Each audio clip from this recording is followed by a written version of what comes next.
It is time for my... I said put fresh Band-Aids on my thumbs because Stacy's been picking them hot and heavy.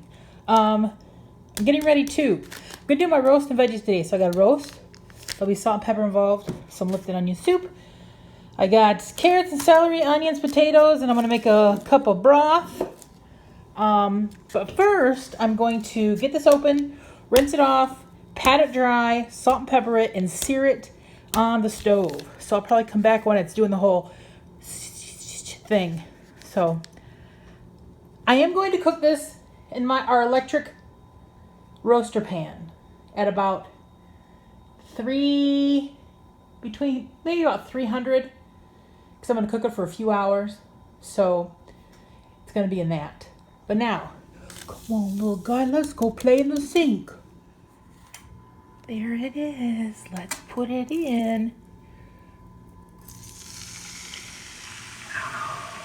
I'm going to sear it on all sides, and then I'll put it back on this plate and let it rest. My finger, I gotta do it with my clean finger. Okay, so this is almost like a cube. I seared all 1, 2, 3, 4, 5, 6 sides. Think about it, because, you know.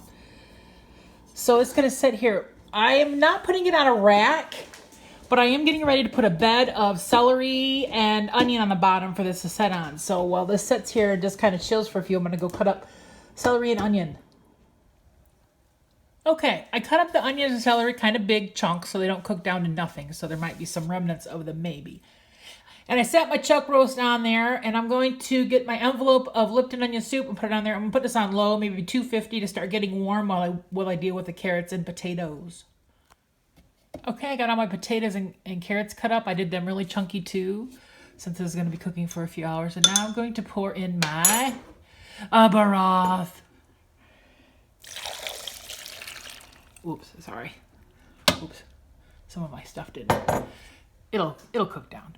But I'm going to turn this up to about just over 300 and let it cook for a little while, and I'll come in and check it in a little bit. I had a small dream that maybe this would fit in the cooker once I got everything in there, but it wouldn't. So I wedged this up, and I always leave the cover on so it holds the wedges together. And I'll steam this a little bit later because the roast has got to cook for a few hours. So this will cook on the stove a little bit later to go with our dinner. I came in here to check everything out. It's been cooking about 2 hours. It smells so good in here. I just turned my cabbage on to start cooking on the stove. But I'm at about an internal temperature of about 125 in the roast. It's got to go about 140, I think. I don't know. I'll have to check that, but it's doing good. On my thing I said cook about 3 hours, so I think I am gonna, there.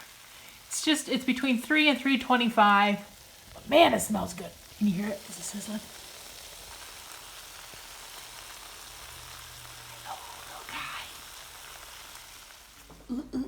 Let's look in here. I might have taken a fork. Oops, let's get some light.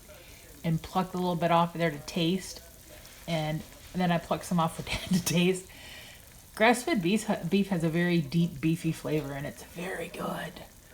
I'm going to be getting stuff out here pretty soon. I'm waiting for my cabbage. Let's go check that. Cabbage, what are you doing? That should be about done soon too. Yes. I got the table set, roast down there. Here's the carrots and potatoes and onions and celery. I got some cut up pepper and radishes, and Dad's got green onions, gravy. We got some cabbage. I got a cat down here waiting for me to cut into the roast beef because she's hungry. So when I get my plate, when we get it all put together, we'll come back.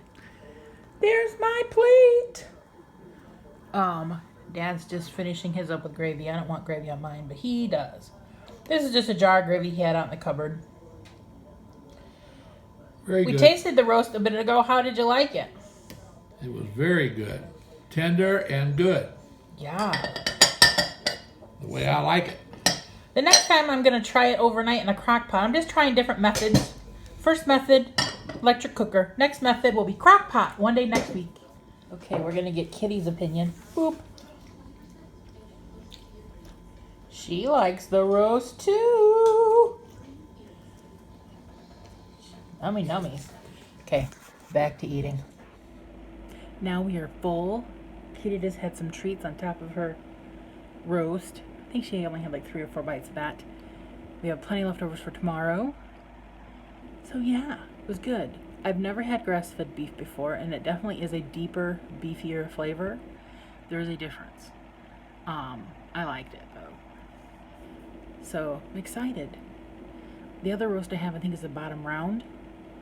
I might try that a different way, like in the crock pot overnight, low and slow. I don't know. I have options. But there you go. There's my roast.